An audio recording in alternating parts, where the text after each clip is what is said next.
l'ambition de faire en sorte que se conjuguent à la fois des nouvelles approches pour produire, agronomiques, en termes d'utilisation des mécanismes naturels. C'est une nouvelle approche pour l'enseignement, c'est-à-dire former les jeunes agriculteurs de demain. C'est une nouvelle approche aussi pour la recherche.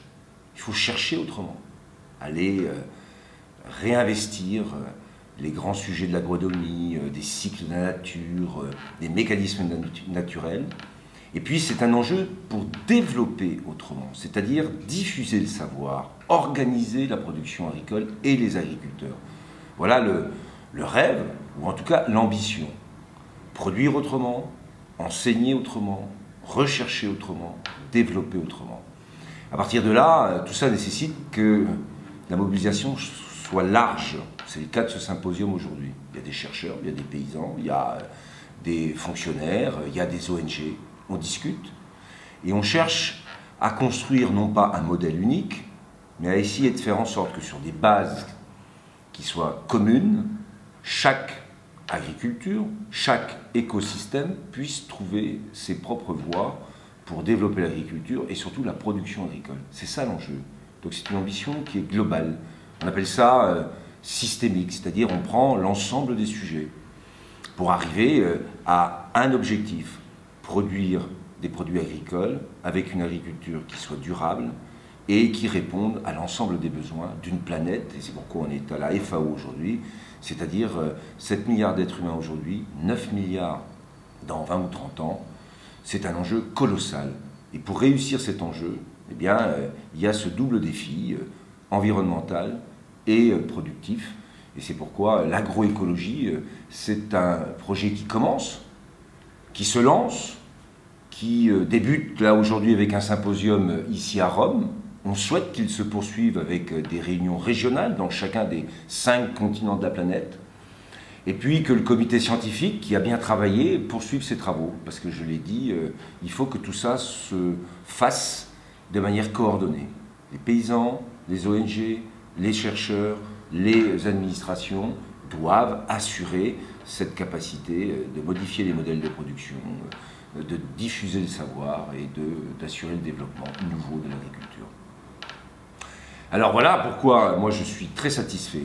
C'était une initiative qu'on avait prise avec le directeur général de la FAO, M. Graziano, il y a 1 an, je crois. Satisfait de ce symposium. Pour ce que j'en sais aujourd'hui, les travaux qui ont eu hier avec les scientifiques ont été d'excellente qualité. Je discutais tout à l'heure avec l'agriculteur français qui allait juste faire son intervention. Il disait ce qui était intéressant aussi, c'était que dans un grand colloque international comme celui-là, les agriculteurs aient aussi la parole. Et ce qui l'a frappé, c'est ça qui était intéressant, ce qui l'a frappé, c'est que ce qu'il fait, lui, en France, les discussions qu'il a avec les autres agriculteurs de ce réseau agroécologique en France, eh bien c'est les mêmes discussions, c'est les mêmes problématiques, c'est les mêmes méthodes qu'il a retrouvées avec les agriculteurs des autres pays. Et ça prouve que la base sur laquelle on commence à travailler, elle est partagée. À partir de là, si elle est partagée, elle doit être scientifiquement validée. Elle doit nous permettre aussi de progresser. Et donc, c'est pour ça que j'ai beaucoup, comment dirais-je, investi aussi pour réussir ce symposium. Et puis qu'en France, on a mis en place aussi, avec une loi qui a été votée, qui reconnaît l'agroécologie comme un projet pour l'agriculture française, eh bien on a mis en place les 4 grands objectifs. Produire autrement, c'est toutes les techniques, c'est l'organisation collective de ce qu'on appelle les groupements d'intérêts économiques et environnementaux, pour permettre aux agriculteurs d'assurer la diffusion de leur savoir et de leurs techniques nouvelles.